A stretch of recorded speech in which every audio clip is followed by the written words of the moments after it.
Ser eficiente, dar el mejor servicio, fabricar el mejor producto. Son cosas que persigues cada día consolidando una cartera de clientes felices y satisfechos con tu trabajo. Como sabemos que te encanta hacer tus procesos y dedicarte a tu core de negocio, hemos diseñado una cantidad de servicios que te permitirán aumentar la productividad en tu empresa. Somos una fuerza que crece cada segundo. Damos todo por el todo, consolidando equipos de trabajo y convirtiéndonos en una gran familia conjunto con nuestros clientes, que se transforman en corto plazo en grandes amigos y socios estratégicos. Proporcionamos soluciones integrales diseñadas de acuerdo con sus necesidades específicas que te permiten simplificar tus procesos e impulsa el crecimiento de tus respectivos negocios. Entré como una persona, como siendo practicante SENA, he avanzado bastante, la empresa me da una oportunidad amplia de conocimiento, la compañía que ha sido día a día, el apoyo, no me siento solo, es un respaldo a nivel gerencial, a nivel global y a nivel de área, es un apoyo fantástico entre todos nosotros. La convivencia por todas las áreas es como mutua y todo el mundo realmente se habla con todas las personas que trabajan en Siglo. Realmente Siglo te presta un espacio para sentirte cómodo, como si estuvieras en tu casa. Y eso hace la parte laboral algo diferente, algo chévere. Siglo BPO realmente es una compañía que te abre las puertas para lograr un aprendizaje tanto personal como profesional, y somos una compañía realmente que sigue en crecimiento. Tenemos presencia en 7 países de Latinoamérica, con más de 2.000 clientes satisfechos a lo largo de 25 años. La calidad, la experiencia, los recursos tecnológicos y la gestión de los procesos son los pilares donde fundamentamos todo lo que hacemos. Contamos con programas de desarrollo que buscan generar beneficios mutuos, solucionando necesidades en las siguientes áreas: finanzas, procesos de negocios, recursos humanos y plataforma de servicio SAP Business One. Nuestra gran familia de funcionarios está dispuesta a superar sus propios límites y son personas capaces de saltar los obstáculos sin inconvenientes, adaptándose muy fácilmente a cualquier rol o escenario. Para mí, Siglo BPO es seguridad, motivación, trabajo en equipo, innovación, liderazgo, estrategia, excelencia. Siglo BPO, construyendo oportunidades.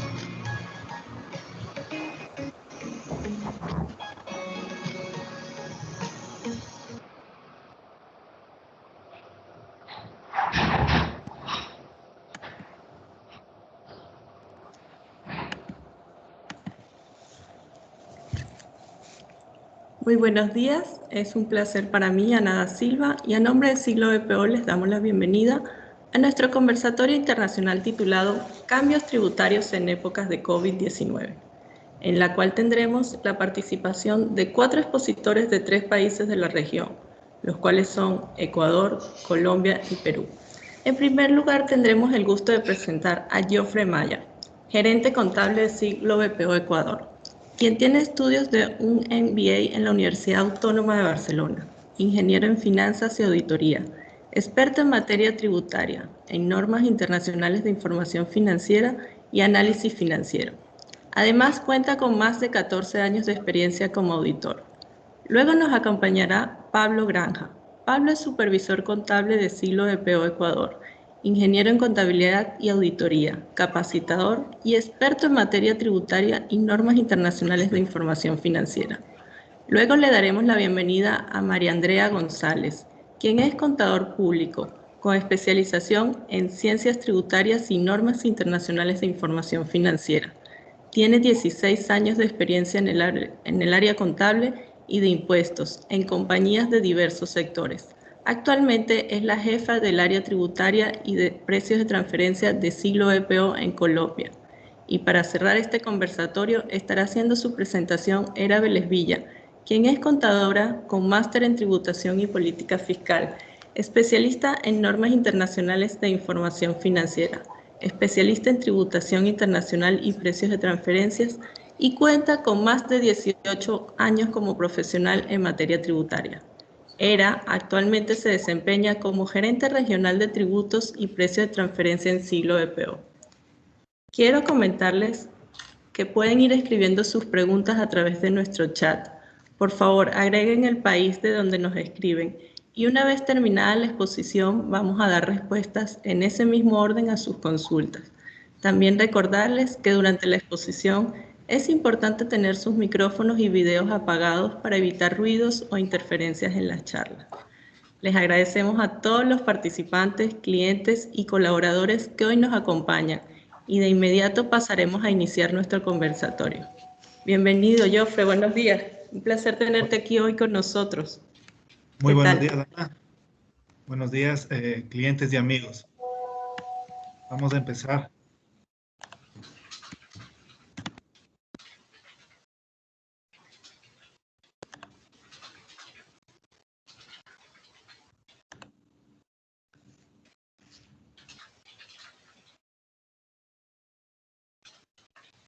¿Sí? ¿Pueden ver la presentación? Por favor. Ok. Sí. Muchas gracias, clientes, amigos, por asistir a este conversatorio internacional, en la cual vamos a revisar los principales cambios en materia tributaria en los 3 países durante este periodo de emergencia sanitaria. Vamos a revisar las principales resoluciones que ha emitido el Servicio de Rentas Internas durante estos meses hasta la fecha de hoy respecto a los cambios tributarios, ¿sí? Cabe mencionar que en el Ecuador no ha existido una reducción del impuesto a la renta o alguna otra reducción en otros impuestos en beneficio del contribuyente. Lo que se ha hecho principalmente en Ecuador es postergar las fechas de vencimiento originales para dar un cierto respiro a los contribuyentes. ¿Okay? Aquí está la resolución primera del SRI, que fue en el mes de marzo, que es la número 20, que se emitió el 12 de marzo, en la cual se incrementan los porcentajes de retención en el tema de la adquisición de bienes, se pasó del 1 al 1.75%, y los pagos de créditos en cuenta no contemplados se pasó del 2 al 2.75%. Esto obviamente se buscaba lo que es mayor flujo para el fisco con este incremento en las retenciones con esta resolución. ¿Okay? Desde aquí ya empezábamos con las resoluciones durante este periodo de emergencia. Posteriormente se emitieron las resoluciones 25 y 29 el 1 y el 14 de abril. La resolución número 25 lo que hizo fue postergar el pago de la declaración de impuesto a la renta del año 2019 y postergar el pago del impuesto al valor agregado correspondiente a los meses de abril, mayo y junio. Lo que hicieron fue dar una prórroga para el pago de 6 meses en adelante, o sea, 6 pagos, los que se hicieron en 2 pagos del 10% y 4 pagos del 20% respectivamente, ¿sí? Entonces lo que hicieron es dar un alivio para el pago de estos impuestos, ¿sí? Inicialmente la resolución número 25 señalaba que solo las microempresas eran beneficiarios de estos aplazamientos, ¿sí? Microempresas que tienen ingresos hasta $300,000 según lo establece el COPSI, que es el Código Orgánico de la Producción. Posteriormente vamos a ver que en otra resolución se acogen a otro tipo de contribuyentes. Aquí está la resolución número 32 del 6 de mayo, en la cual se posterga la presentación del informe de cumplimiento tributario hasta el mes de noviembre del 2020, según el 9º dígito del RUC. Por lo tanto, la presentación de este informe se lo deberá hacer durante el mes de noviembre. Cabe mencionar que los que tienen que presentar este informe solamente son los que tienen obligación de contratar auditoría externa. Y los demás contribuyentes no tienen obligación de presentar este informe durante el mes de noviembre. Igualmente en esta resolución se postergaron el anexo de dividendos, el anexo de cuentas financieras no residentes, los anexos y el informe de precio de transferencia se postergó para el mes de octubre, la declaración patrimonial y el anexo de movimiento internacional de divisas que se fue hasta el 28 de mayo. Entonces, esta resolución lo que señalaba es postergar estos anexos puntuales. Posterior a ello vino la resolución número 36, que modifica o hace un alcance a la resolución número 25 que vimos anteriormente, en la cual se establecen nuevos contribuyentes, un nuevo alcance para que tengan el beneficio del aplazamiento de las fechas de presentación del impuesto a la renta y el impuesto al valor agregado. En este caso se incluye ya a las pequeñas y medianas empresas, ¿sí?, que son los que tienen ingresos hasta $5 millones. Entonces, esas compañías se incluyen en el beneficio de postergar, digamos, del pago del impuesto a la renta y del IVA para el ejercicio fiscal 2019, ¿sí? Aquí nos menciona que si superan los 5 millones, o sea, incluye más contribuyentes, aplica solamente si se tiene el domicilio en la provincia de Galápagos, si los contribuyentes son dedicados a las líneas aéreas y turismo, y los contribuyentes que son exportadores habituales o que el 50% de sus ingresos corresponde a actividades de exportación de bienes. Entonces, si los contribuyentes superan los 5 millones de ingresos, aplica sí el diferimiento de los pagos, pero siempre y cuando cumplan una de estas tres características. ¿Sí?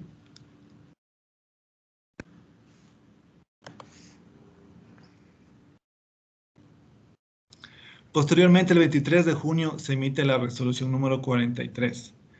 Aquí se establece una nueva fecha de cancelación específicamente para los contribuyentes que se acogieron a las facilidades de pago con remisión. Se posterga hasta el 30 de septiembre de 2020. Quiere decir que estos contribuyentes, si tuvieron cuotas que no han pagado durante enero al 22 de junio del 2020, si existieron 2 o más cuotas que no cancelaron debido a esta emergencia sanitaria, tienen el plazo de pagar hasta el 30 de septiembre esas cuotas que no han podido cancelar, ¿sí? Solamente para los contribuyentes que se acogieron a las facilidades de pago con remisión. ¿Sí? Viene la resolución número 51, que fue emitida el 4 de agosto. Esta resolución establecía la recaudación anticipada del impuesto a la renta conforme lo estableció el decreto ejecutivo 1109. Entonces, aquí lo que nos obligaban es a calcular un impuesto a la renta anticipado para el 2020, cumpliendo ciertas especificaciones que son ingresos hasta los 5 millones y que se calculaba con el estado financiero semestral en el 2020. Aquí está la fórmula de cálculo, ¿sí?, que establecía esta resolución y el decreto ejecutivo 1109. La Corte Constitucional, con fecha 10 de agosto, declaró inconstitucional el cálculo de anticipo de impuesto a la renta 2020.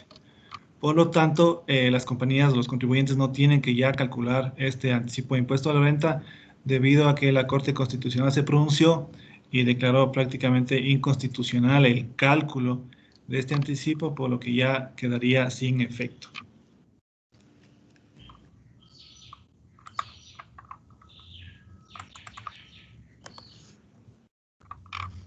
Aquí hay 2 resoluciones de la Superintendencia de Compañías, la número 2715, la número 2930 del 16 de marzo y del 15 de abril del 2020.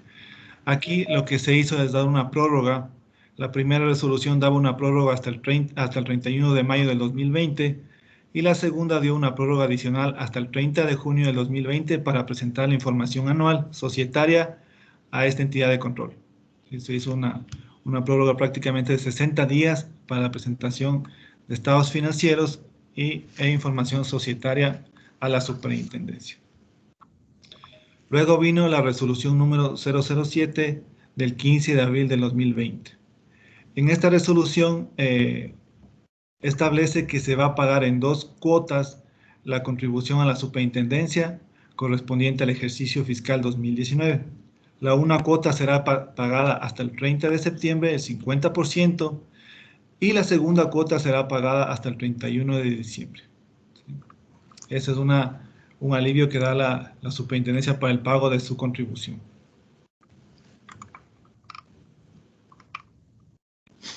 ¿Sí?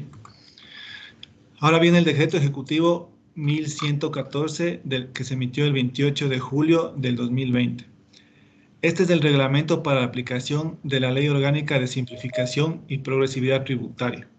Lo que les voy a explicar aquí es uno de los aspectos más importantes, que es la inclusión del régimen de microempresas. ¿Sí? ¿Qué son microempresas según el COPSI? Primero revisemos qué establece el Código Orgánico de la Producción. Establece que las microempresas son entidades que tienen de 1 a 9 trabajadores y un valor de ingresos brutos anuales iguales o inferiores a $300,000. Entonces, si cumplimos con este parámetro, vamos a entrar dentro de el catastro para ser considerados como una microempresa. Si son ingresos anuales iguales o menores a $300,000. No podrán permanecer en el régimen de microempresas las entidades más de 5 años consecutivos. O sea, no podemos estar más de 5 ejercicios fiscales consecutivos. Una vez que se cumple este plazo, deberíamos entrar al régimen general. Y ya es el plazo máximo que se puede estar. Si las compañías consideran que deberíamos estar o no estar dentro del régimen de microempresas, tenemos 20 días posteriores a que se emite el respectivo catastro para el SRI lo establece que objetivamente deberíamos enviar un oficio para determinar con evidencia del por qué sí o por qué no deberíamos ser considerados como una microempresa. Tenemos unos 20 días según la normativa para enviar este oficio y excluir o incluirnos como microempresa. Aquí el SRI, el Servicio de Rentas Internas, que vendría a ser la DIAN o la SUNAT en Colombia, Perú, en el mes de septiembre de cada año publicará el catastro de las microempresas, las que serán incluidas o excluidas. Entonces, este catastro es lo que tenemos que siempre estar pendientes para dar el tratamiento correcto. El impuesto a la renta para este régimen se pagará sobre el 2% de los ingresos y se declarará de forma semestral. El impuesto al valor agregado e impuesto a los consumos especiales se pagará de acuerdo al 9º dígito del RUC y también se lo efectuará de forma semestral. Un punto importante es que los contribuyentes sujetos a este régimen de microempresas no serán agentes de retención de impuesto a la renta ni del impuesto al valor agregado, salvo las especificaciones que dicte la norma. Por ejemplo, en el tema de dividendos, en el tema de relación de dependencia. Entonces, hay ciertas especificaciones que dicta la norma, pero en general estos contribuyentes no serán agentes de retención. A continuación, viene Pablo Granja, nuestro supervisor contable y tributario, a contarnos algunos otros aspectos tributarios. Gracias, Jofre, por tu presentación. Por favor, confírmenme si ya pueden ver la diapositiva. Sí. Correcto. Ya, excelente. Buen día con todos nuestros clientes, amigos y participantes, al igual que los expositores tanto de Colombia y Perú. A continuación vamos a ver lo que son algunos cambios importantes que se ha dado mediante el reglamento para la aplicación de la Ley Orgánica de Simplificación y Progresividad Tributaria. Se expide con fecha 28 de julio el decreto ejecutivo 1114, el cual fue regularizado y ya entra en aplicación en el 4 de agosto del 2020 mediante registro oficial. Aquí podemos ver algunos cambios que se han realizado, inclusiones hacia lo que es el reglamento de aplicación de la LORTI. Vamos a ver algunos puntos importantes, los cuales esperamos que sean de su interés, y empezamos por lo que son de distribución de dividendos. En lo que es distribución de dividendos se integra dos sectores al reglamento, ya que antes no estaban considerados, mismos que son las sociedades de transporte internacional de pasajeros y adicional lo que son fondos de fideicomisos y titularización en el Ecuador. Estos antes no estaban incluidos en el reglamento. Adicional, ya en el 2020 aplica lo que son las exenciones únicamente para las sociedades domiciliadas en el Ecuador y lo que son los porcentajes nuevos de aplicaciones de retención en el 2020. Ahora ya la base imponible para la distribución de dividendos puede hacer referencia al 40% sobre el dividendo a distribuirse y aplican únicamente 3 porcentajes de retención, los cuales son Para lo que son personas naturales y sociedades extranjeras cuyo beneficiario efectivo resida en Ecuador, pues es hasta el 25% de esta base imponible ya mencionada. Para las sociedades extranjeras y personas naturales no residentes, de igual manera ya es el 25% como tasa fija.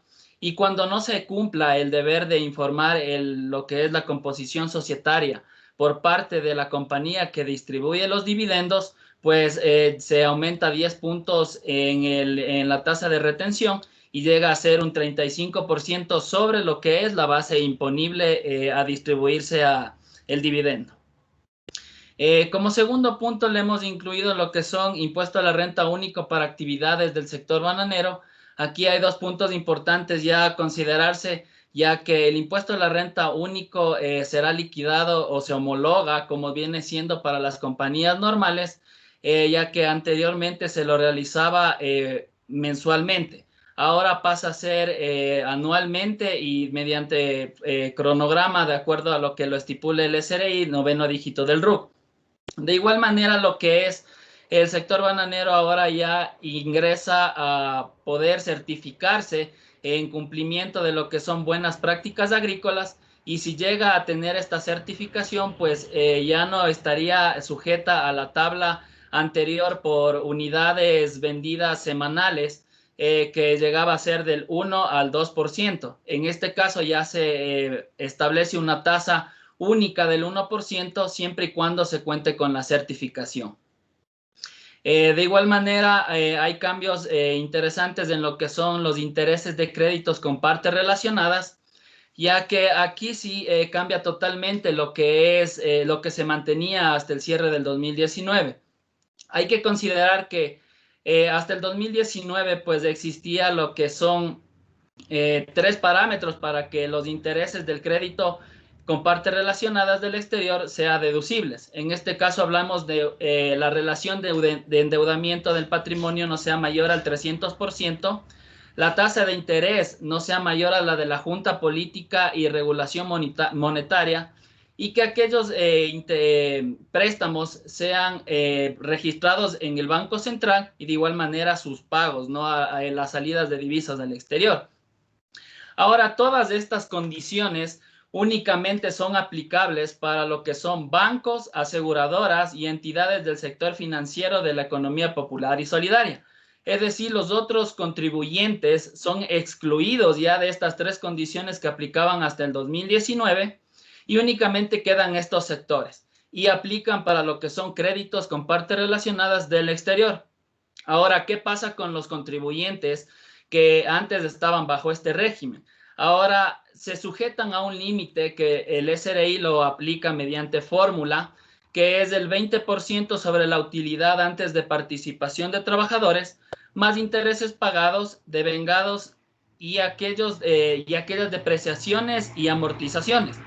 Entonces, ahora este límite lo que hace es regular lo que son 4 condicionales que tiene el SRI, que lo que determina es si el interés es deducible, si el interés es no deducible o si únicamente parte de este interés va a ser deducible en impuesto a la renta. Entonces hay que considerar, ya que de nuestra experiencia y nuestros clientes, en este año pues hemos tenido un gran aumento de apalancamiento por parte de las compañías locales, y tocará evaluar todos estos efectos ya en conciliación tributaria para el cierre de este año. Adicional, bueno, se hace mención a lo que es un cambio aplicable desde el 2021 para lo que es jubilación patronal. Ahora ya hay que considerar 3 puntos específicos que hacen referencia a aquella provisión de jubilación patronal, la cual fue registrada para personal menor a 10 años, no será deducible ni generará impuestos diferidos para una deducibilidad futura. Cuando hablamos ya del personal que está mayor a 10 años, pues hablamos de la provisión de jubilación patronal. Tiene 2 condicionales, ¿no? Si uno crea el fondo de ahorro para pago de esta jubilación en una administradora de fondos autorizada, pues si crea el fondo será deducible la provisión en el año de generación. Es decir, año a año, desde el año número 10 hasta el año 25, pues ya será deducible vía conciliación tributaria. Sin embargo, al no crear este fondo de ahorro para el pago efectivo del trabajador, pues todos los años durante el año 10 al año 24, pues serán no deducibles, y en el año 25, si llegara a sucederse ya el pago efectivo, pues en ese año será deducible siempre y cuando durante estos 15 años haya generado el impuesto diferido para tener el beneficio en conciliación tributaria. De ahí también tenemos lo que son deducciones adicionales al apoyo del deporte al 100% adicional en conciliación tributaria. Si se trata de organización y patrocinio de eventos artísticos y culturales, pues tenemos un 50% adicional. Y lo que son recursos y donaciones destinados a carreras y pregrado y posgrados afines a ciencias de la educación, pues hay igual un cálculo en el cual hasta el equivalente al 1% del ingreso grabado del ejercicio fiscal será deducible, no vía conciliación tributaria. Adicional, pues han incrementado todo lo que son los costos y gastos incurridos en promoción y publicidad de bienes y servicios, los cuales serán deducibles hasta un 20% del total de los ingresos grabados del contribuyente. Anteriormente, pues únicamente se llegaba al 4%. Aquí también un cambio importante en lo que es impuestos diferidos y que algunos de nuestros clientes y contribuyentes, pues en años pasados se sentían perjudicados, ya que en implementación de NIF 16 de arrendamientos, pues veíamos que existía una discrepancia entre lo que es la técnica contable y lo que es la técnica tributaria, y aquí pues se generaba lo que es un gasto no deducible, ya que mediante tabla de amortización no llegaba a ser equitativo a lo facturado por nuestro proveedor de arrendamientos. Ahora, este gasto no deducible generado en los primeros años vía tabla de amortización, pues se ve ya reflejado que el beneficio va a ser futuro y que puedes generarte lo que es impuestos diferidos para en los últimos años, cuando ya el efecto sea inverso, pues puedas tomar un beneficio adicional en conciliación tributaria y recuperar lo que en estos años iniciales se ha ido considerando como un perjuicio para la compañía. Adicional, también mencionar que los límites de gastos personales, ahora ya aquellas personas naturales con ingresos netos anuales inferiores a los $100,000 son las personas que únicamente pueden tomarse deducibilidad sobre lo que son los gastos personales. Hay que considerar que ingresos netos habla también de ingresos grabados, ¿no? Aquellas personas que ya superen este monto, pues ya no podrán tener deducibilidad de los gastos. Ahora también se ha regulado lo que son importación de servicios digitales. Aquí siempre existía lo que es un vacío en la normativa, ya que bajo aduanas existía lo que es una partida arancelaria para los servicios digitales, y en teoría debería haber sido siempre importado a través de ella. Sin embargo, ahora ya el SRI lo regula mediante este reglamento y le graba IVA a través de una liquidación de compra para poder regularizar el gasto, y entendemos que con ello nosotros evitamos ya el contingente con aduanas, y será el SRI el que tenga que en su momento defender la posición si es que llegase a suceder algo con el sector aduanas.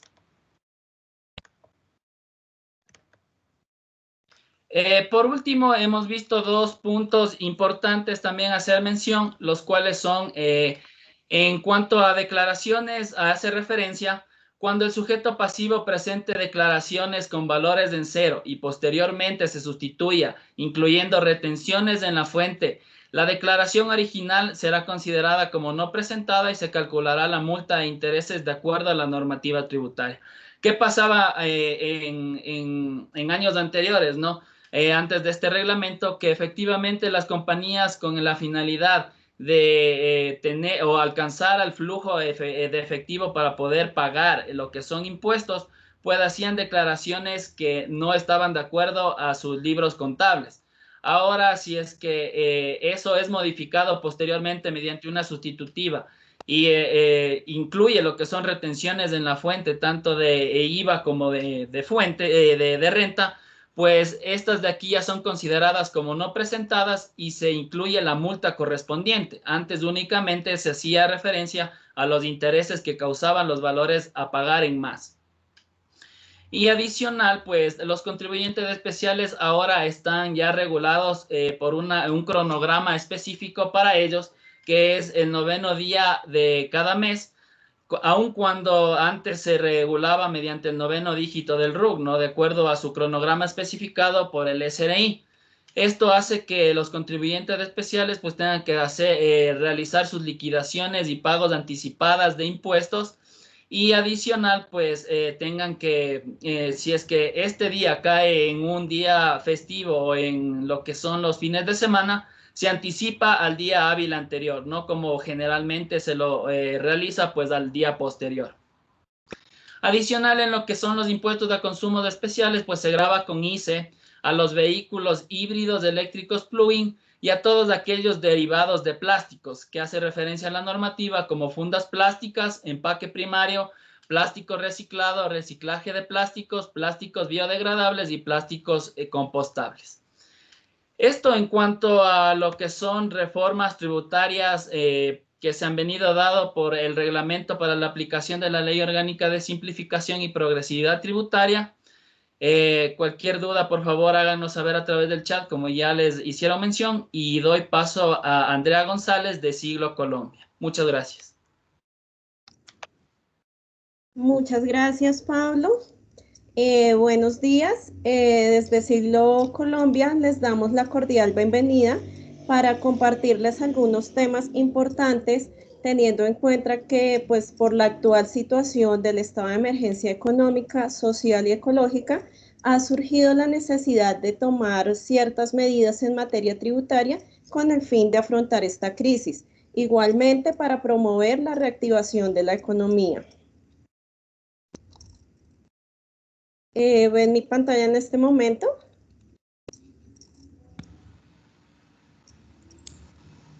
Aún no.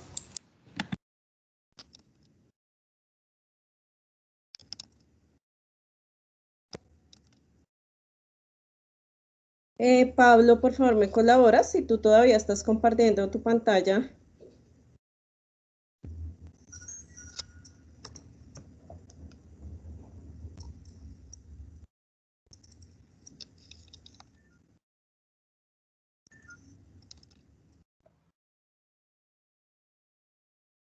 Sí, ya no está compartiendo, Andrea. Tal vez.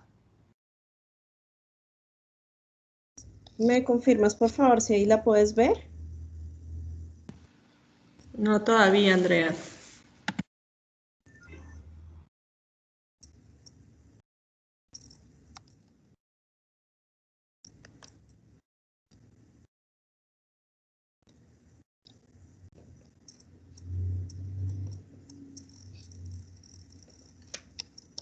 Ahora sí. Bueno, muchas gracias. Como les comentaba, teniendo en cuenta la emergencia actual, se han tomado algunas medidas en materia tributaria. Les voy a compartir el día de hoy las más relevantes para Colombia. Entre ellas tenemos el programa de apoyo para el pago de la prima de servicios PAP. Recordemos que el decreto 770 del 3 de junio estableció este programa, el cual consiste en un único aporte estatal que estaba destinado con el objeto de apoyar y subsidiar el primer pago de la prima de servicios para el año 2020. Este programa pues consistía en este apoyo que aplicaba únicamente para personas cuyo salario estuviera entre el salario mínimo y 1 millón de pesos, que sobre las cuales se estuvieran declarando efectivamente los aportes de seguridad social y se encontraran relacionadas dentro de la planilla integrada de aportes. Ahora la DIAN, mediante concepto 936 del pasado 28 de julio, lo que hizo fue aclararnos su tratamiento fiscal, mencionándonos 2 puntos importantes a tener en cuenta. El primero es que estos aportes se encuentran sujetos a retención en la fuente a título de impuesto sobre la renta, de conformidad con lo establecido en el artículo 401 del Estatuto Tributario. Esto quiere decir que sobre estos aportes se debe practicar retención por concepto de otros ingresos tributarios, la cual corresponde a un 2.5% para declarantes de renta y 3.5% para no declarantes. Segundo, lo que nos menciona el concepto es que estos ingresos constituyen en el impuesto sobre la renta un ingreso gravado. ¿Esto qué quiere decir? Que la persona o la entidad que sea beneficiaria de este subsidio, este ingreso para efectos fiscales está gravado con el impuesto sobre la renta, pues a la tarifa correspondiente. Medidas para impulsar el trabajo de adultos mayores. El Congreso, mediante la Ley 2040 del 27 de julio, estableció que esta ley tiene como objeto impulsar el desarrollo laboral de las personas mayores que no cuenten con una pensión y que cuenten con la edad requerida. Entonces, ¿en qué consiste? En la contratación de personas que no sean beneficiarias de la pensión de vejez, familiar o de sobrevivencia y que hayan cumplido con el requisito de edad de pensión establecido en la ley. Esto es, actualmente está en 62 años para los hombres y 57 años para las mujeres. Entonces, ¿en qué consiste el beneficio para las empresas? En que pues las empresas que contraten a este tipo de personas con las características antes mencionadas tienen derecho a obtener una deducción en el impuesto sobre la renta del 120% del valor de los salarios y prestaciones sociales pagados a este tipo de personas durante los años gravables que estén vinculados a la compañía, siempre y cuando correspondan por lo menos al 2.5% de la planta de personal para empleadores que tengan un número de trabajadores menor a 100 empleados. Ahora, ¿qué pasa con las empresas que tienen un número mayor? Nos dice la norma que por cada 100 empleados adicionales, el porcentaje se incrementará en un 0.5% con un límite del 5%. Adicionalmente nos trae otra condición y es que estos trabajadores permanezcan vinculados a la compañía por lo menos durante un año. ¿Qué pasa entonces? Por ejemplo, si yo contraté a una persona con estas características y a los 5 meses la persona se aburrió y renunció, yo no voy a poder solicitar la deducción sobre esta persona, pues el requisito es que permanezca por lo menos un año.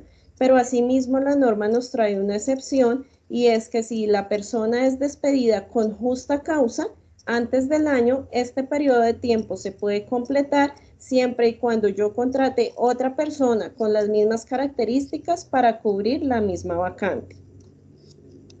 Medidas transitorias para la realización de auditorías y visitas virtuales.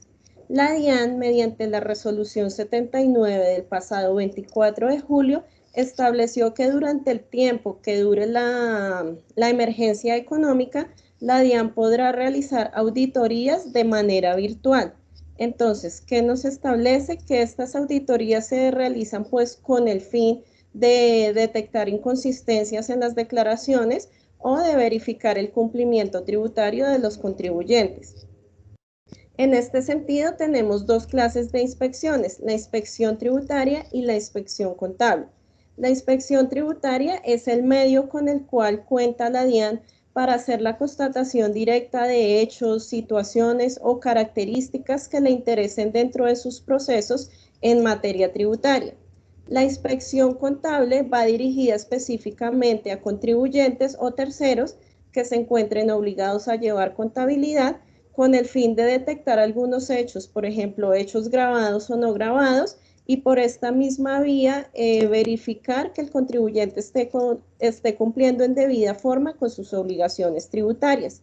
Estas inspecciones se decretarán mediante auto, el cual debe estar debidamente notificado al contribuyente, ya sea por correo o de manera electrónica.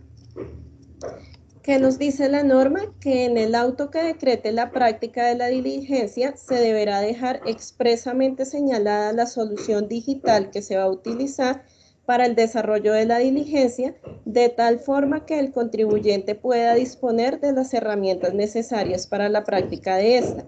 Es muy importante tener en cuenta que esta resolución también nos dice que la DIAN se encuentra en la obligación de informarle al contribuyente expresamente cuáles son los documentos que requiere, cuáles son las pruebas que va a solicitar o si hay pruebas adicionales que va a hacer durante el desarrollo de la diligencia.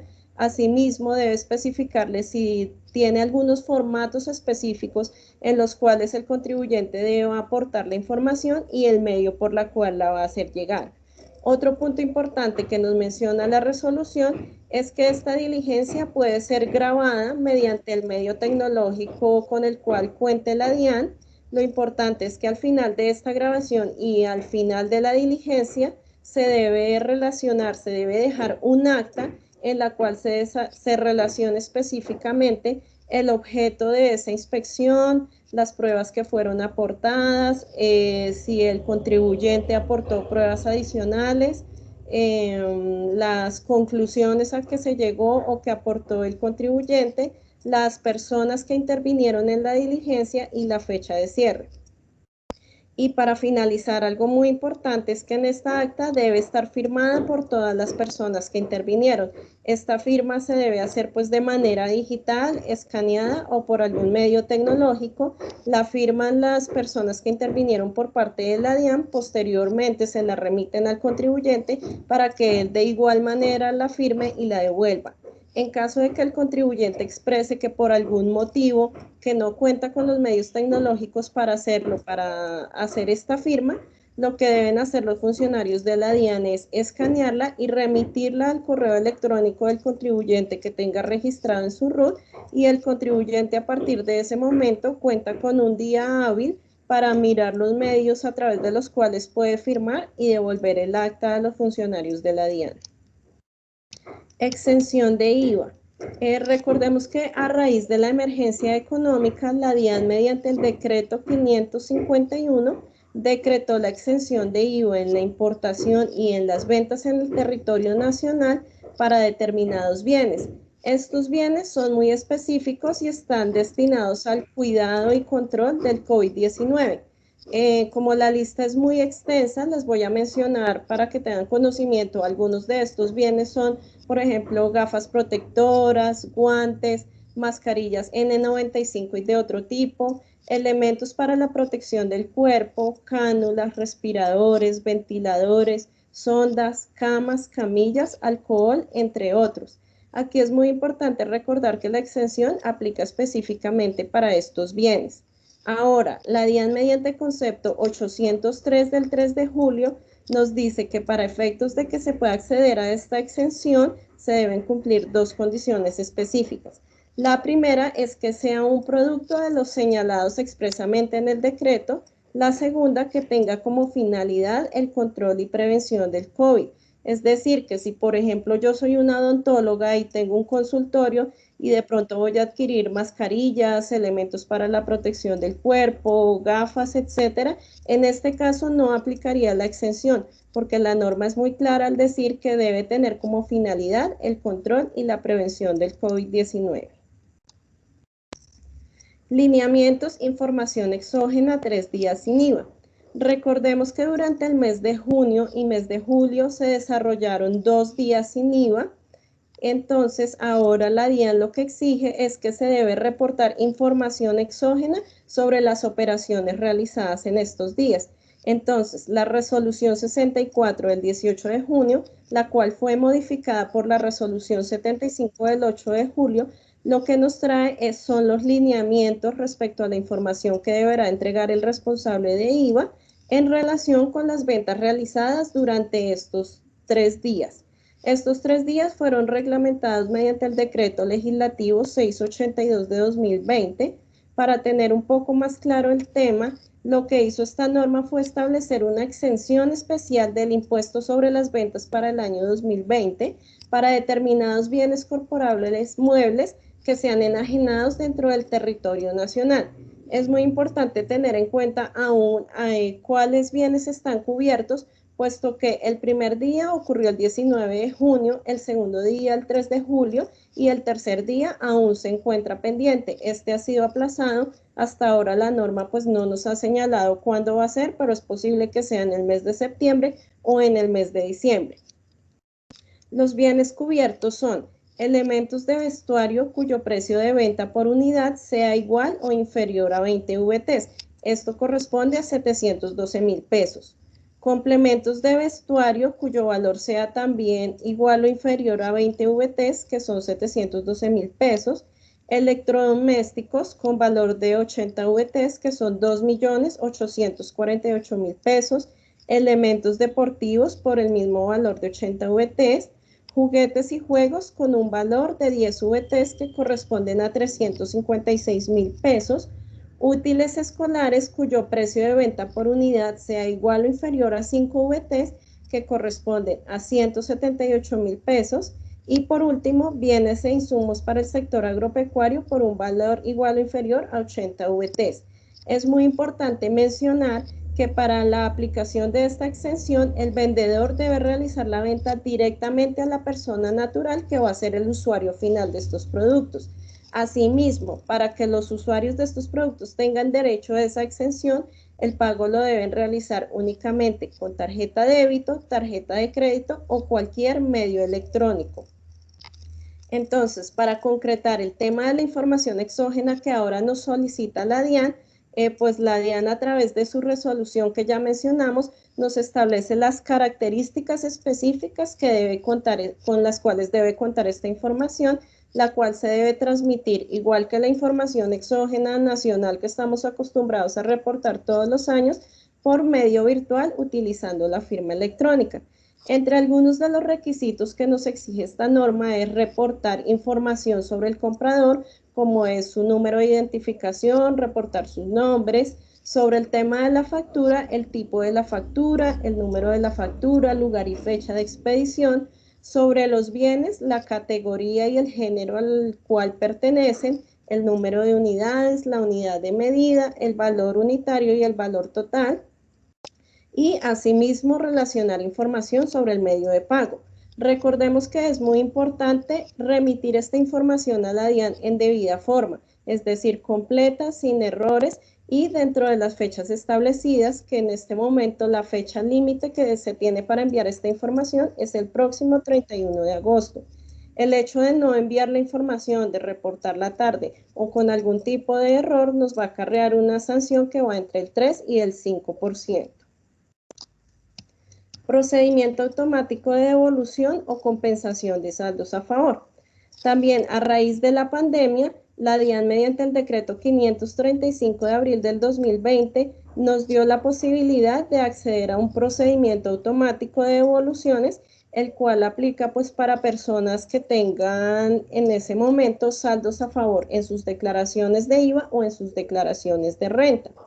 Lo que hace este procedimiento específicamente es reducir el tiempo de respuesta por parte de la DIAN y, digamos, flexibilizar algunos de los requisitos que trae este procedimiento. Recordemos que normalmente el procedimiento tradicional lo que nos dice es que además de que debemos cumplir con los requisitos en debida forma, la DIAN tiene 50 días hábiles de plazo para darnos respuesta. En este caso, lo que nos dice el decreto 535 es que se puede acceder a estos saldos a favor con un tiempo de respuesta por parte de la DIAN de máximo 15 días hábiles. Entonces, recordemos que los requisitos establecidos en el artículo 855 del Estatuto Tributario para este tipo de devoluciones es que el contribuyente no represente un riesgo alto en materia tributaria y que más del 85% de los costos o gastos y o impuestos sobre las ventas descontables provengan de proveedores que emitan sus facturas mediante el mecanismo de factura electrónica. Estos son los dos requisitos principales para poder acceder a este procedimiento automático. Pero el Ministerio de Hacienda en el mes de junio emitió el decreto 807 en el que estableció nuevas medidas respecto de este procedimiento.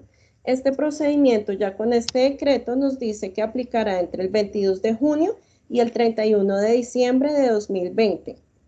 Y lo que hace básicamente es modificar el literal B del artículo 855, en el cual ese porcentaje del 85% lo disminuye al 25% de los costos y gastos que deben estar soportados con factura electrónica.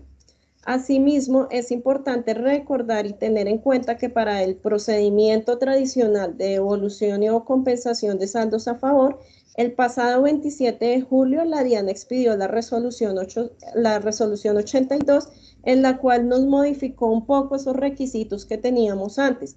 Específicamente, y por ejemplo, para el impuesto sobre la renta, nos adicionó el formato 2613, que corresponde a la relación de costos y gastos. Hasta antes de esta resolución, nosotros lo que hacíamos era subir a la página de la DIAN un Excel con una relación resumida de esos costos y gastos del año correspondiente. Lo que hace ahora este formato 2613 es que nos exige una información más completa y más detallada, puesto que ahora la información se exige es tercero por tercero, indicando su tipo de identificación, número de identificación, nombres, y adicional a esto, nos exige que identifiquemos si están soportados o no con factura electrónica. Es muy importante tener mucho cuidado con este proceso, pues en nuestra experiencia nos hemos dado cuenta que la DIAN es bastante rigurosa con estos procesos y cualquier inconsistencia o diferencia por mínima que sea, ya automáticamente es motivo de rechazo de esta solicitud. Aplazamiento de la segunda cuota del impuesto sobre la renta. El decreto 655 de la DIAN le permitió la posibilidad de aplazar la segunda cuota de impuesto sobre la renta del año 2019, pero únicamente aplica para micro, pequeñas y medianas empresas. Ahora, ¿cómo establecemos si la empresa es micro, pequeña o mediana? Debemos remitirnos al artículo 1074 de 2015. Este decreto lo que hace es tiene unos rangos establecidos dependiendo del tipo de empresa, del sector al cual pertenezca, si es manufacturero, si es servicio o si es comercial. Debemos ubicar allí los rangos de ingresos, que esta es la base para poder determinar el tipo de empresa, y si la empresa clasifica dentro de alguno de estos tres tipos, tendrá la opción de pagar esa segunda cuota del impuesto sobre la renta entre el 9 de noviembre y el 7 de diciembre. Impuesto solidario por el COVID-19.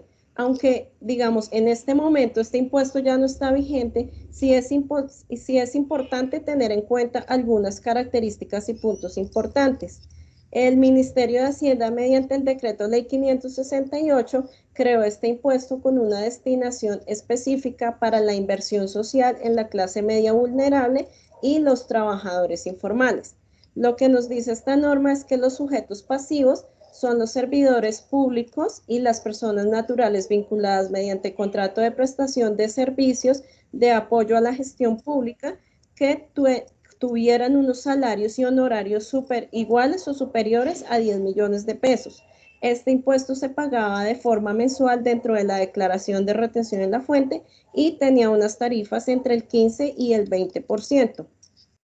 ¿Qué pasó? La semana pasada la Corte Constitucional tumbó este impuesto argumentando que violó los principios de generalidad del tributo y la equidad tributaria horizontal, por cuanto no era generalizado, sino que específicamente aplicaba solamente al empleo público. Por tal razón, pues hoy en día ya no está vigente.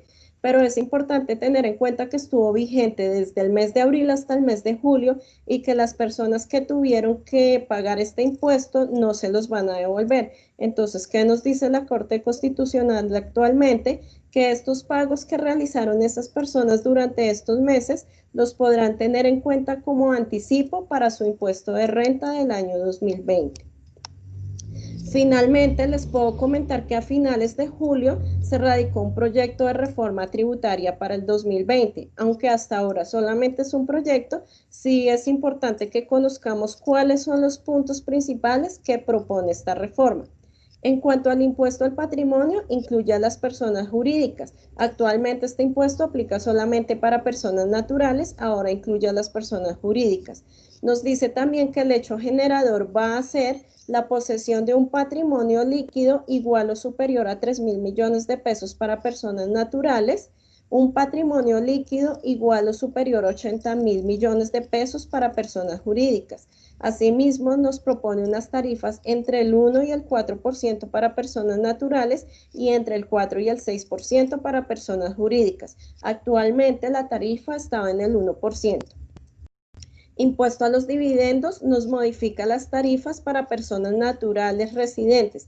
Nos propone tarifas que van entre el 0 y el 20%. Actualmente están entre el 0 y el 10%. Impuesto a la renta propone modificar tarifa de personas naturales, estableciéndola en un rango entre el 0 y el 55%. Actualmente está entre el 0 y el 39%. Estas mismas tarifas aplicarían para la retención en la fuente de ingresos laborales. Ahora, la tarifa de retención, la tarifa de renta para personas jurídicas, actualmente tenemos una única tarifa para todas las empresas, que para el año 2020 tenemos que es una tarifa del 32%, año 2021 31% y 30% a partir del año 2022. Lo que nos propone esta reforma es que las tarifas se apliquen de acuerdo con el tamaño de la empresa. Esto sería 15% para microempresas, 20% para pequeñas empresas, 25% para medianas y 32% para grandes empresas. Impuesto a las herencias, este proyecto hace una pequeña diferenciación entre lo que es ganancia ocasional y herencia. Actualmente las herencias se encuentran incluidas dentro del concepto de ganancia ocasional y aplica una tarifa del 10%. Lo que propone la norma es que para la porción conyugal, herencia o legado, se aplique una tarifa entre el 10 y el 33% y para los demás conceptos que conocemos como ganancia ocasional, continúe la tarifa del 10%.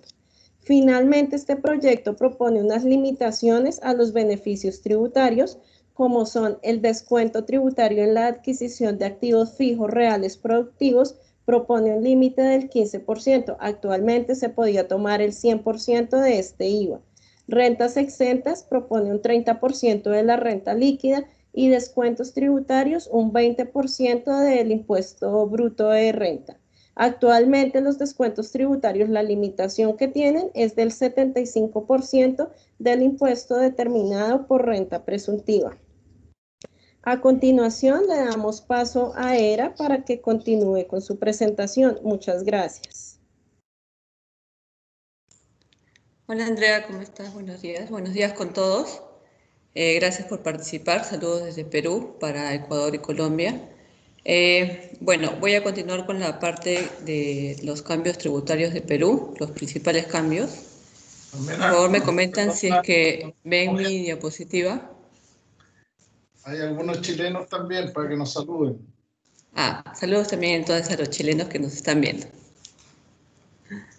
Ok.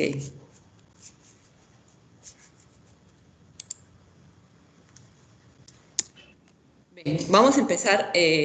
Primero, hay un tema importante que es el tema de la suspensión del cómputo de plazos en relación a los procedimientos administrativos tributarios, ¿no? Ya sea por silencio administrativo positivo o negativo, o a los... ¿No se ve mi presentación? Como presentación. ¿No?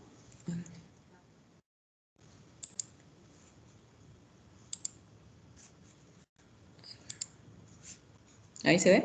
Ya. Ok. La suspensión del cómputo de los plazos de procedimiento administrativo con respecto al procedimiento positivo y negativo. Ahora, acá hay un tema, hay también a los de cualquier otra índole que no necesariamente requieran de un silencio administrativo positivo y o negativo.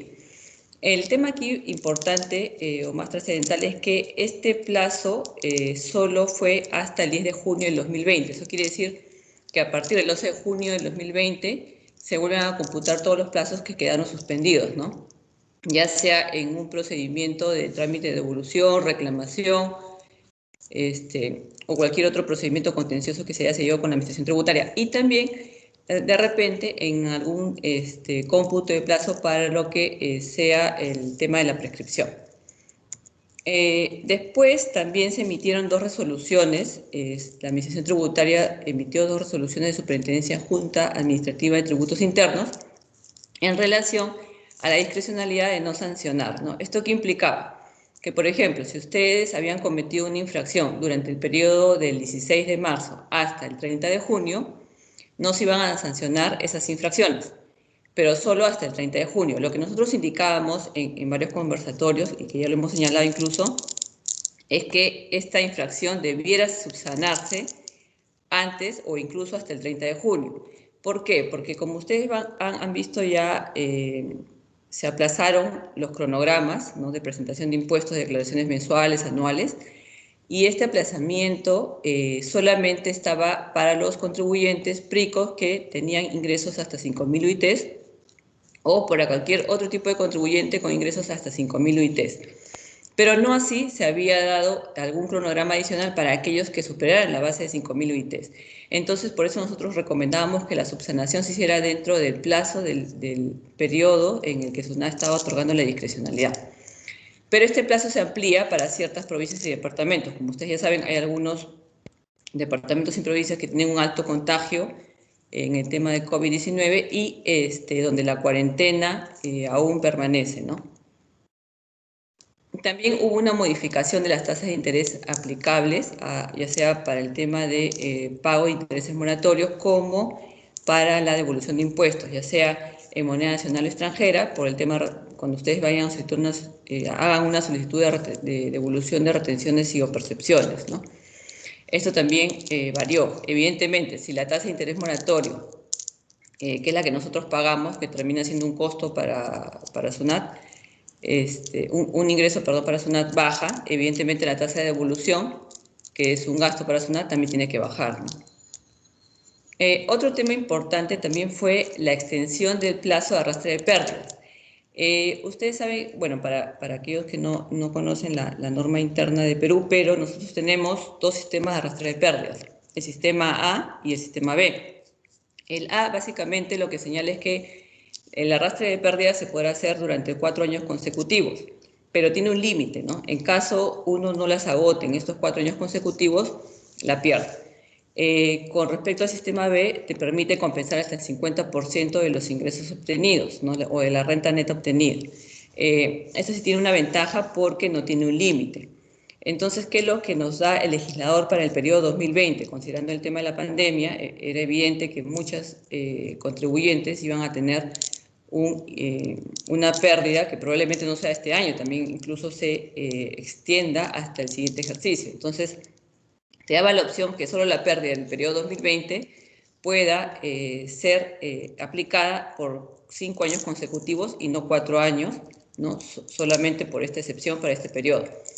Aquí nosotros lo que estamos recomendando es que acá les dejo un caso práctico por si en caso quieran revisarlo, pero aquí lo que nosotros estamos recomendando es que ustedes hagan una proyección, ¿no? ¿Por qué? Porque justamente ya hemos tenido casos en los clientes donde asesoramos que muchas veces escogen un sistema de arrastre de pérdida que probablemente no sea el más conveniente. Entonces, en ese sentido es que nosotros señalamos de que hagan la proyección de ingresos para determinar si efectivamente les conviene el sistema de arrastre A o el sistema de arrastre B, ¿no? Y ahora, bueno, sí es importante señalar que si ustedes tuvieron un sistema de arrastre en el periodo 2019 que quieran modificar, lo pueden hacer hasta antes de presentar la declaración jurada del 2020.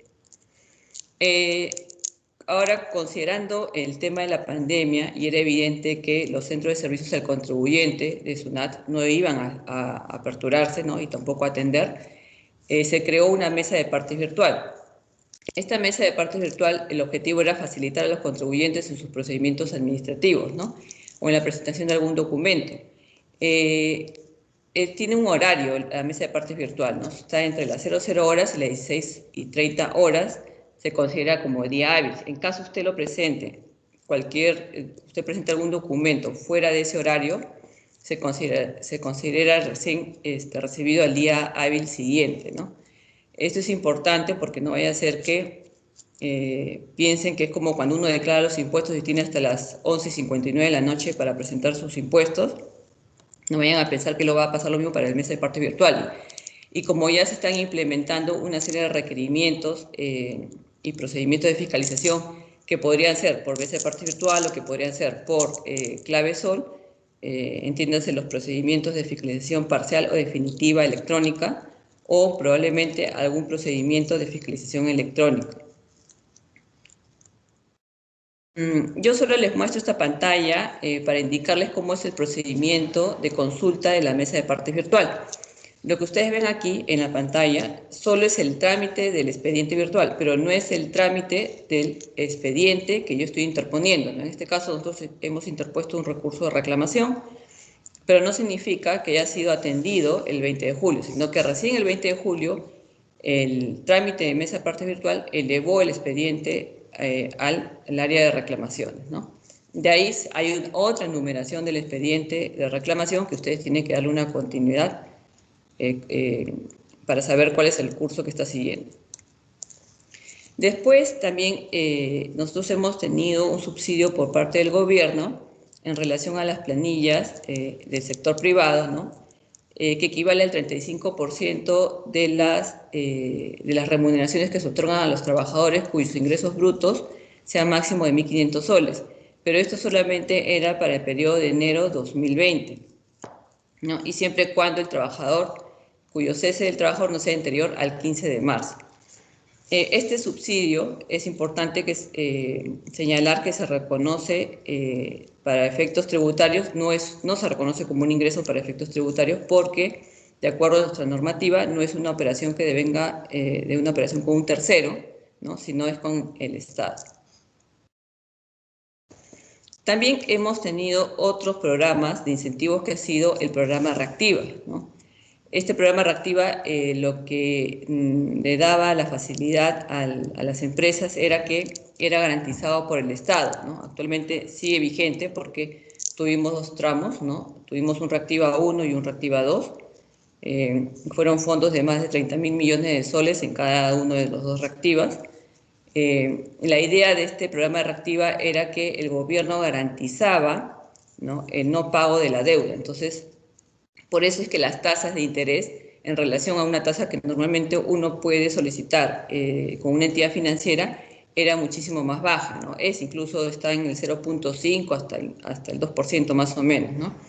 Pero este programa de Reactiva pues tiene una serie de cumplimientos que seguir, pero además no solo eso, sino que está también supervisado por COFIDE, porque COFIDE es la que se encarga de administrar el fondo de las garantías. Entonces, la idea era que COFIDE supervise que antes de la entrega de los préstamos se cumplan lo señalado en la norma de manera tal que luego no dificulte pues, el cumplimiento del deudor de los pagos, ¿no? Este es el cuadro del importe de las garantías, ¿no? Están hasta 90.000 soles. Se cubría un 98%, de 90.001 a 750.000 era el 95%, de 750.001 a 7.500.000 el 90% y de 7.500.001 a 10 millones de soles el 80%, ¿no? También hemos tenido otros fondos que son el Fondo de Apoyo Empresarial MIPE, también hemos tenido el Fondo de Apoyo Empresarial Agro y el Fondo de Apoyo Empresarial Turismo, ¿no? Cada una de ellas también tiene sus lineamientos y también tiene sus programas o digamos el importe que va a cubrir de garantía de acuerdo a lo que señala el Estado, ¿no?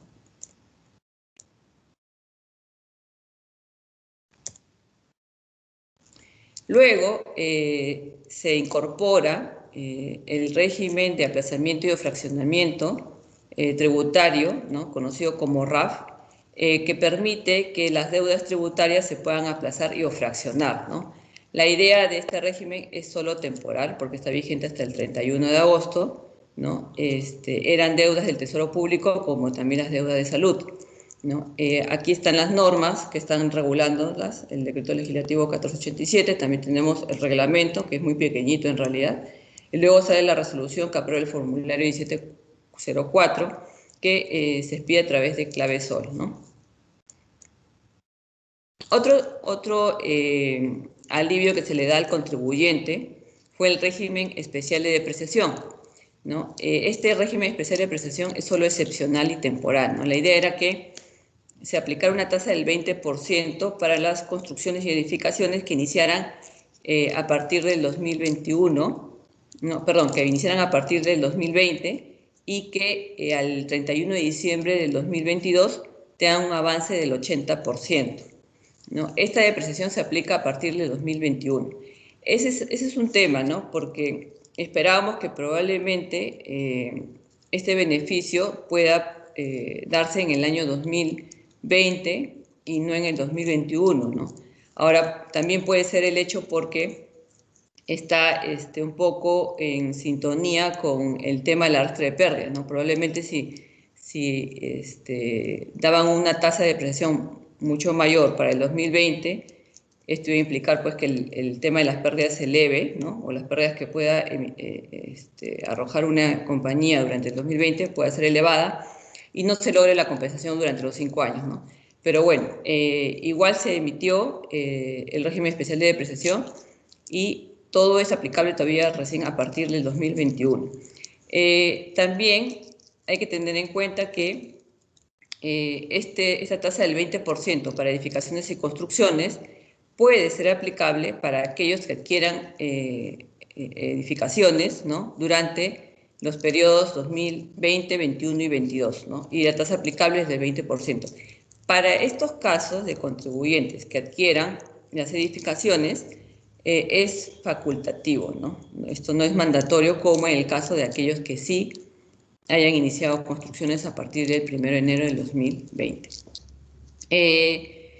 No se aplica el porcentaje del 20% cuando dichos bienes hayan sido construidos total o parcialmente antes del 1 de enero del 2020, ¿no? Eso es evidente por lo mismo que señala la norma. También es un método de depreciación que se sigue, es el de método de línea recta.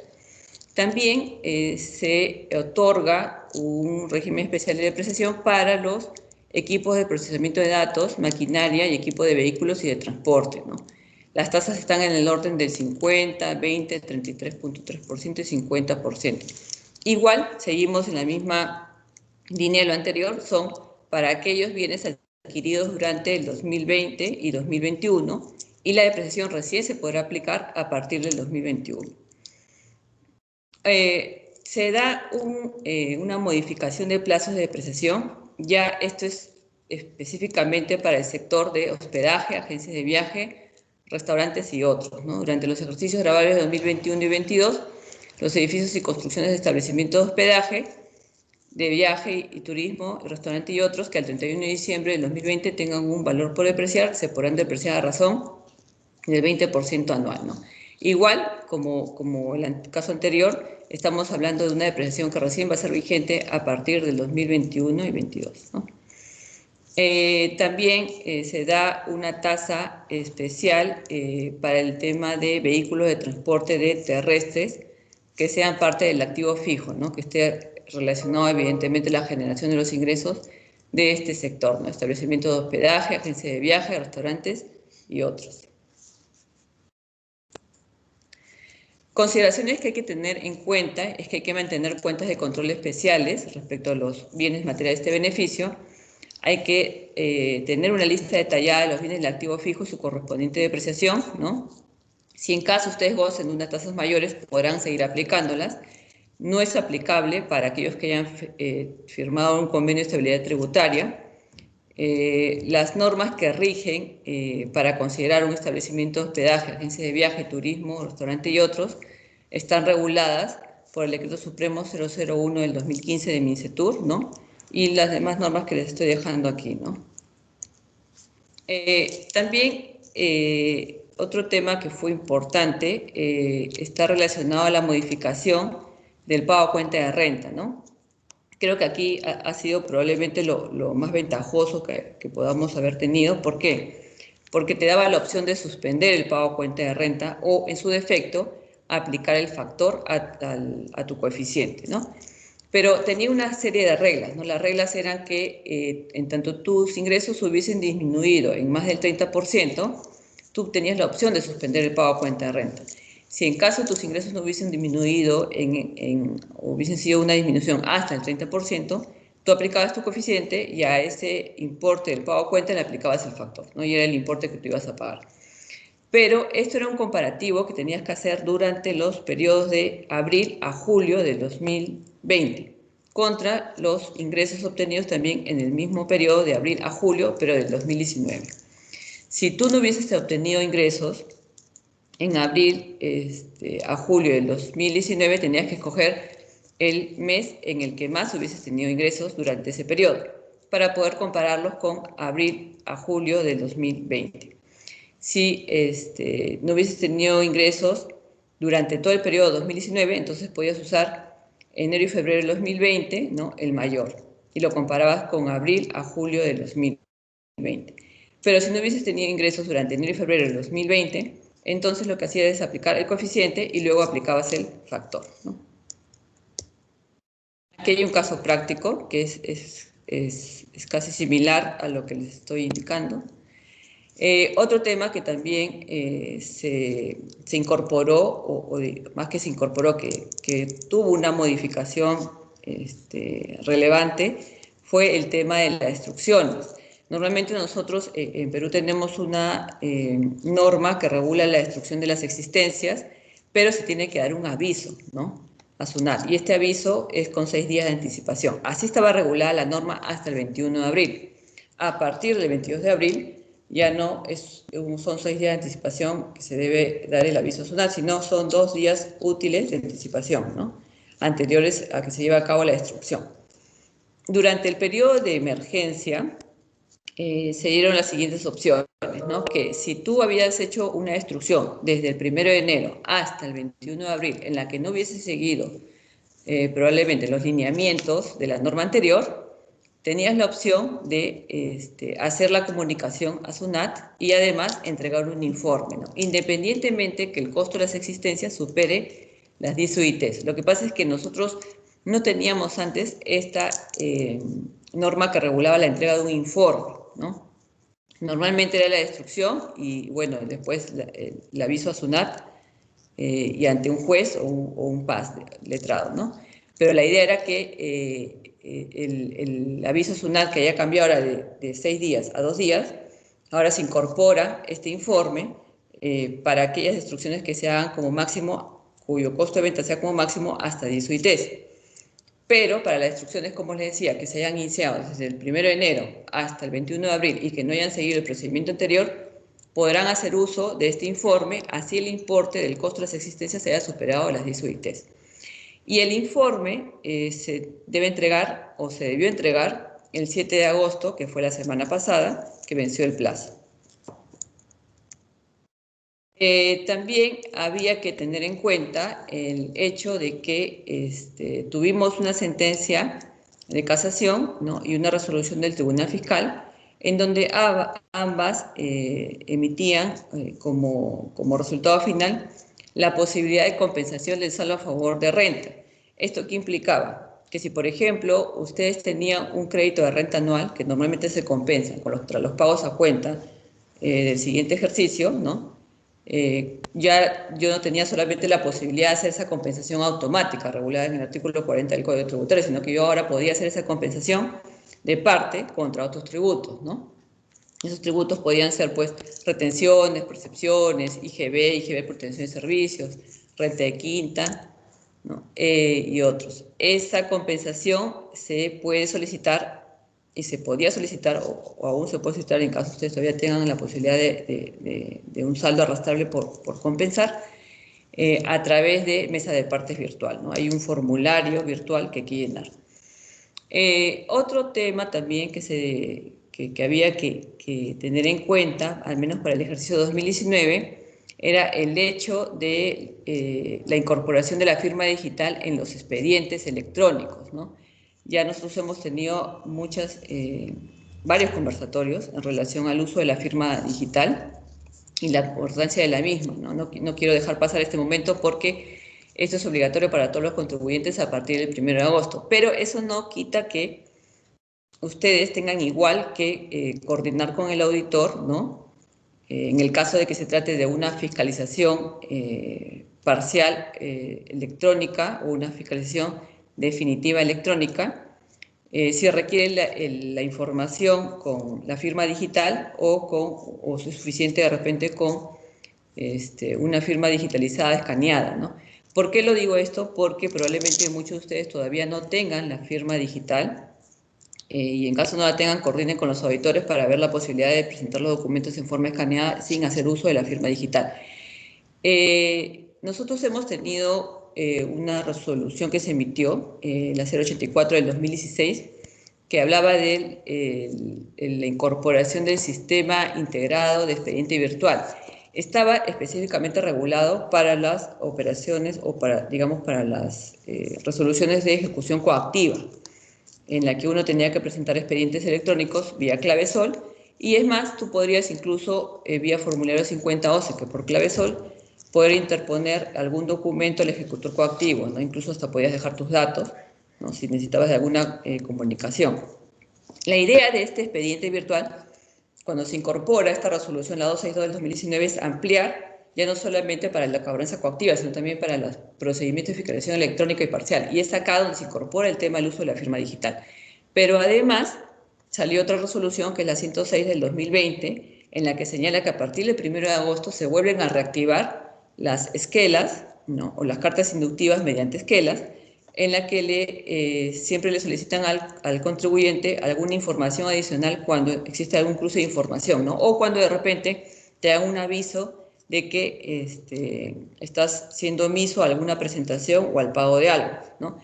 Recuerden que las cartas inductivas no es un procedimiento de fiscalización, tampoco es que venga acompañado de una resolución de determinación o de multa, ¿no? Lo que hace la carta inductiva básicamente es darle un aviso al contribuyente, ¿no? Y normalmente en el plazo de 10 días útiles tiene para hacer esa regularización, ¿no?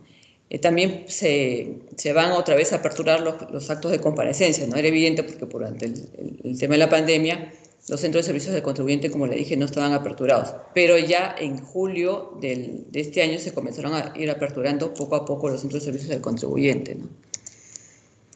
Creo que ya para un poco resumir parte de tanto de mis compañeros de Ecuador como de Colombia, que han bien expuesto los principales cambios tributarios que han habido en sus jurisdicciones, hay temas importantes que creo que todos debiéramos tener en cuenta. Primero es el tema de los gastos que recibimos entre vinculadas, ¿no? O que realizamos o ejecutamos entre vinculadas. ¿Por qué? Porque a raíz de la pandemia muchos sectores estuvieron inoperativos, muchas empresas también no estuvieron operando, ¿no? Y probablemente muchas personas tampoco estuvieron laborando. Entonces, aquí va a ser importante el momento de sustentar los gastos, ¿no? Porque ya yo voy a tener que verificar que efectivamente, por ejemplo, si normalmente yo recibí una factura de, no sé, de un servicio de asesoría mensual, ¿no? Ya sea por un servicio de asesoría logístico, por poner un ejemplo. Si este servicio es fijo mensual, entonces yo tengo ahora que poder acreditar que efectivamente este servicio durante los meses de la pandemia, primero, que con quien me lo prestaron, esa persona haya estado laborando. Segundo, que la empresa haya estado operativa, ¿no? Porque si no, no tendría sentido de haber recibido un comprobante y esta empresa de repente no estuvo operando. Entonces, hay una serie de lineamientos y temas que hay que comenzar a revisar a raíz de los estados de emergencia que se han aperturado por el tema del COVID-19 en cada una de las jurisdicciones. Entonces, no solamente ese es el tema a colación que estoy trayendo, sino también hay otro tema adicional que es el tema del test de beneficio, ¿no? Porque ahora tenemos que probar, por ejemplo, en algunas jurisdicciones donde se regula el test de beneficio, como en Colombia y en Perú, que básicamente estoy hablando de los países que ahora estamos exponiendo, el tema de acreditar el test de beneficio va a ser importante, porque yo tengo que acreditar no solamente los costos y gastos regulados, sino que además yo tenía una necesidad real del servicio. Entonces, imagínense si durante el tema de la pandemia los sectores no estuvieron operativos, entonces, ¿cuál hubiese sido mi necesidad real, ¿no? Tengo que demostrar necesidad real. Además, tengo que demostrar que el servicio efectivamente se prestó. Entonces, si la empresa no estuvo operativa, ¿cómo demuestro yo que hubo una prestación efectiva del servicio? Creo que son cuestionamientos que nos han surgido a raíz del tema de la pandemia y que creería que va a ser importante que cada uno de nosotros comencemos a pensar y ver qué efectivamente estamos registrando en nuestra contabilidad, ¿no? Y que vamos a deducir como gasto. Otro tema también importante es el tema de los intereses, ¿no? Evidentemente, a raíz del tema de la pandemia, muchas empresas han tenido que apalancarse con créditos ya sea externos o con créditos con vinculadas. Y esos intereses probablemente sean mayores y lo que implique que se generen unas pérdidas. Entonces, para nosotros, por ejemplo, en Perú, hasta el 2020, la regla está de 3 veces el patrimonio, pero a partir del año siguiente está en función a la EBITDA. Entonces, si no he tenido yo resultados positivos, es evidente que no voy a poder hacer deducción de los intereses, ¿no? Otro tema importante también que de repente podemos revisar en relación ya a la norma interna peruana, es la entrega de participaciones adicionales y los bonos por cumplimiento de metas. Como ustedes saben, esto normalmente siempre se ha entregado, ¿no? Me preguntaban qué pasaba pues, si un trabajador de repente laboraba menos del tiempo indicado, pero igual se le otorgaba un bono, ¿no? En tanto ese bono pueda uno acreditar que efectivamente lo puede percibir, será válido y causal, ¿no? Pero existen informes que ha emitido la SUNAT donde habla de que el cumplimiento el bono se va a pagar siempre que el trabajador siga laborando en la compañía, ¿no? Es donde recién ahí nosotros podemos decir que el gasto efectivamente ha devengado. Esto es todo. Creo que les agradezco mucho por su participación. Gracias, Jofre. Gracias, Pablo. Gracias, Andrea. Para nosotros ha sido un placer poder atenderlos y además nos complace que hayan asistido y la paciencia que nos han otorgado para poder compartirles a ustedes los diferentes cambios tributarios que han habido en cada una de las jurisdicciones. Vamos a tener otros conversatorios internacionales también de trascendencia tributaria. Les agradezco y si tienen alguna consulta las pueden hacer en el chat y gracias.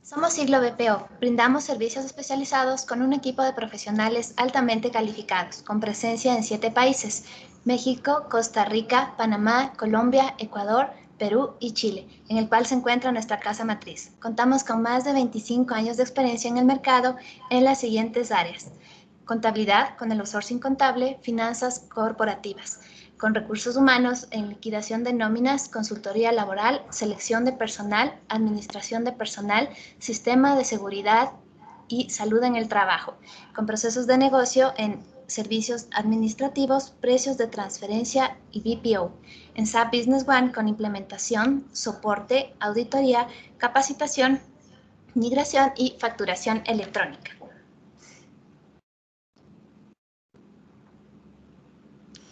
En outsourcing tributario contamos con diagnóstico, consultoría, cumplimiento, asesoría en fiscalización, recuperación de impuestos, precios de transferencia. Diseñamos servicios a la medida de sus necesidades. Para conocer más sobre nosotros, visita nuestra página web www.siglobpo.com. Gracias, Mariana. Bueno, ahora sí iniciamos nuestra ronda de consultas. Ya tenemos algunas a través del chat.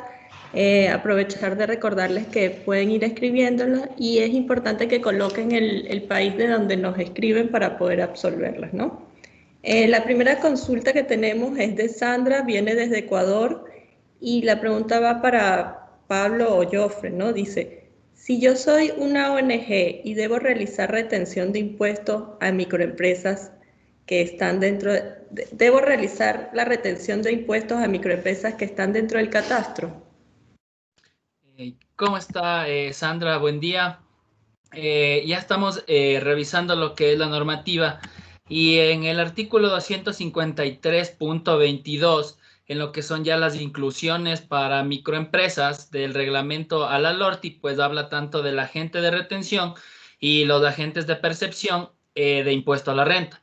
Aquí hace referencia, los contribuyentes incorporados a este régimen serán sujetos de retención en la fuente del impuesto a la renta en el porcentaje del 1,75. Entonces, esa sería la primera parte de su consulta, ¿no? Hay que retenerle, sí, pero en este artículo habla sobre lo que es renta hasta el 1,75. No hace distinción tampoco de lo que son bienes y servicios u otra clase de venta que pueda realizar la microempresa. Y adicional también en lo que es el artículo 253.7, perdón, Ya, y adicional también hace referencia a lo que son los agentes únicamente de retención de impuesto al IVA en microempresas y no hace referencia a si son sujetos o no en lo que son impuesto al valor agregado. Ahora, entendemos que debería actualizarse lo que es la tabla emitida por el SRI, donde incluya ya el régimen de microempresas para que pueda ser obviamente evaluado bajo esa tabla tanto por parte del comprador como del vendedor, para poder ser sujetos de retención de impuesto al valor agregado. Como hago mención en la normativa, en la inclusión de las microempresas, no hace referencia a lo que es agente de percepción en lo que es impuesto al valor agregado. Entonces, esperamos haber respondido su consulta. Sin embargo, hay que seguir esperando a que se emita ya la nueva tabla de retenciones de impuesto al valor agregado.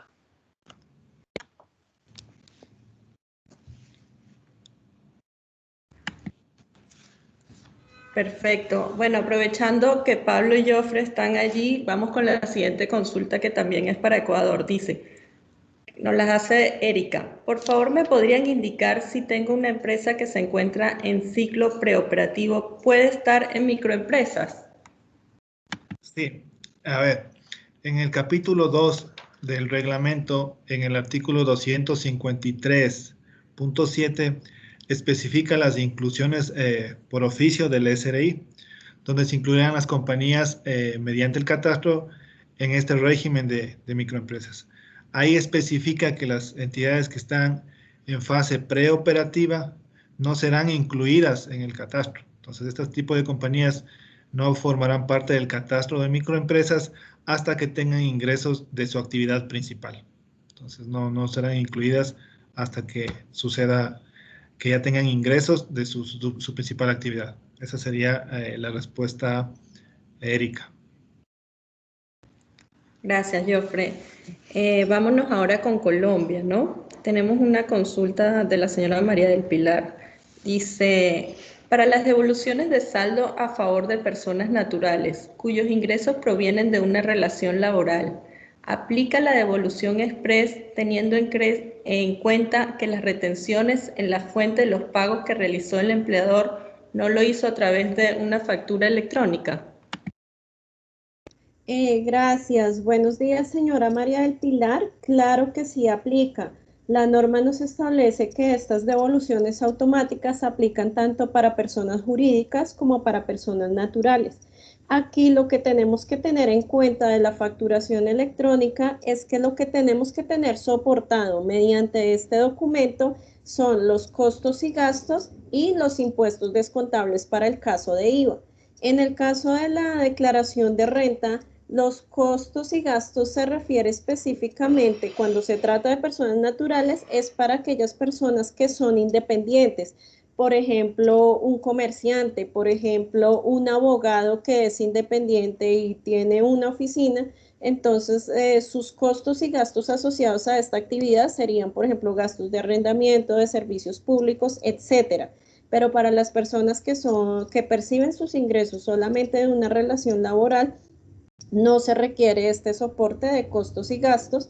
Entonces, digamos, si sus ingresos solamente provienen de esta relación laboral, la disminución de su impuesto se da solamente por ingresos no constitutivos de renta, por rentas exentas, por deducciones o por el tema de retención en la fuente. Entonces, en ningún caso es un requisito indispensable aportar esta certificación de costos y gastos. Gracias. Gracias, Andrea. Ahora nos vamos para una pregunta que tenemos en Perú, del señor Miguel. Dice, ¿los intereses del préstamo reactivo serán deducibles en 2020, teniendo en cuenta que dan un año de gracia y los pagos recién serán en 2021? Gracias, Ana. Gracias, Miguel, por tu pregunta. Sí, efectivamente, los intereses del préstamo de reactiva serán deducibles en el 2020. El periodo de gracia solamente es para el tema del pago, pero no para las provisiones que puedan ser deducibles en dicho ejercicio. Ok, gracias. La señora Rosa desde Perú nos indica, ha habido un cambio en la NIF 16 en relación a los arrendatarios. ¿Hay algún efecto tributario? No, en cuanto a lo que corresponde a la NIF 16, recuerden que eso solamente es un tema contable.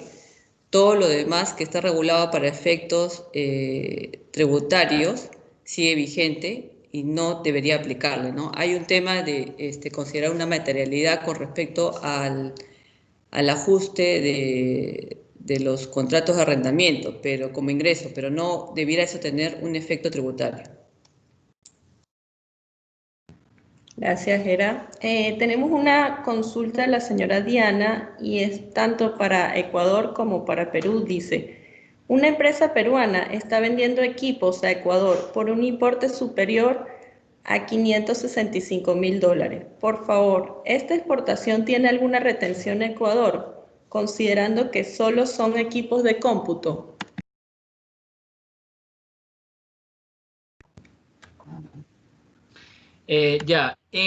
Para lo que es importación, entendemos que, a ver, solo voy a revisar la pregunta una vez más. Está vendiendo equipos de Ecuador. Ya, entendemos que la empresa ecuatoriana es aquella que está importando. La aduana, esto ya es un proceso a través de aduana, la cual tendrá que hacer la liquidación correspondiente. Sí va a haber una retención, en este caso ya corresponde únicamente a lo que son compra de bienes, pero lo realiza en el proceso de desaduanización, ¿no? De ahí, si fuera algún tipo de servicio, pues ya está sujeto a lo que es liquidación de compra y hablamos de otro tipo de retención. Pero de ahí no sé si en el caso de Perú como tal, en la exportación, aplique algún tema de impuestos atribuibles a la transacción, que ya debería haber en este caso ¿no? No, Pablo, no tenemos nada para el tema de la exportación, ¿no? Algún tributo que se aplique. Perfecto. Por ahora no tengo ninguna otra consulta en el chat. No sé si alguien quiere abrir su micrófono, hacerla directamente o ya vamos a ir cerrando. ¿Me comentan, por favor? Si alguien quiere hacer alguna consulta adicional. Sí, dígame. Sí, soy Diana. Quería profundizar un poco la consulta de la exportación de equipos. Lo que pasa es de que nosotros entendíamos inicialmente que cuando importaba Ecuador, justo a esos equipos que estamos vendiendo no tenían impuestos de nacionalización en Ecuador, es decir, que iba a haber arancel cero y que las retenciones se iban a aplicar solo en caso de que hagamos algún servicio, pero no iba a ser así. Pero nos estaban citando una norma que indicaba de que se daba retenciones cuando los importes eran superiores al importe que mencioné, que era $565.750, y que luego la empresa peruana tenía que hacer una solicitud de devolución para poder recuperar el impuesto retenido, sino que no nos quedaba claro cómo era ese procedimiento. No sé si eso lo podría comentar. Diana, gracias por tu consulta. Sí, efectivamente, tú estás haciendo mención a lo que son las 50 fracciones básicas desgravables que funcionan para lo que es acogerse a un convenio de doble tributación automáticamente. Entonces, cuando tú te haces referencia a un convenio de doble tributación, pues en este caso entendemos que la importación tú la estás realizando acogiéndote al convenio y que por ese convenio como tal no está siendo sujeto a retención en la fuente de impuesto a la renta. Posterior a lo que pasas las 50 fracciones básicas desgravables, en este caso la mención que haces de 565.000, pues no es que tú ya comienzas a perder este beneficio del convenio de doble tributación. Lo único que sucede es que tú ya no puedes seguir manteniendo o acogiéndote automáticamente al convenio de doble tributación. Sin embargo, la legislación ecuatoriana o tributaria ya solicita que se te realice la retención como tal. Esta retención no se va a perder en ninguno de los dos países, dependiendo quién la asuma. Hay que entender que puede asumirla Ecuador o puede asumirla en este caso Perú.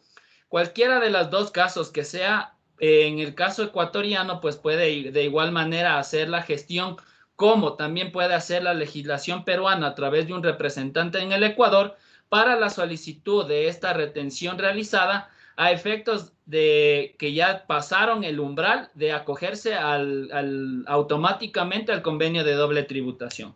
Entonces, en este caso, tú no vas a perder esas retenciones, o cualquiera de los dos países quienes asuman esta retención no la va a perder, pero como hago mención, sí se pierde ya el acogerse automáticamente al convenio o tener los beneficios del convenio hasta el monto superior ya a los 565,000. No sé si de esta manera pude un poco refrescar lo que estabas tú haciendo mención, responderte tu consulta. Sí, Pablo, ya. Ahorita sí me quedó más claro que el proceso de recuperación del impuesto puede ser de la empresa ecuatoriana o de nosotros, pero sí, en cualquiera de los dos casos ese impuesto va a ser devuelto en un proceso posterior. Sí, la normativa del SRI en este caso ya pone todo los requerimientos en lo que es su portal web. Ahí únicamente ya hay que hacer un trámite administrativo, el cual, como digo, si es que es la legislación peruana la que va a ser el que asume y posteriormente solicita la devolución de estas retenciones, pues tendrá que delegar un representante en Ecuador quien le ayude con esta gestión y son sujetas a devolución. Ok, Pablo, muchas gracias. Excelente. Gracias, señora Diana. Gracias, Pablo, por la respuesta a su consulta, ¿no? Bueno, comentarles que lamentablemente el tiempo nos ha ido ganando. Debemos ir cerrando este conversatorio, por lo cual si es que queda alguna consulta en el chat o tienen alguna duda adicional, pueden escribirnos y contactarnos para poder coordinar una reunión privada y poder conversar al respecto, ¿no? En nombre del Siglo BPO les agradecemos su participación en este conversatorio.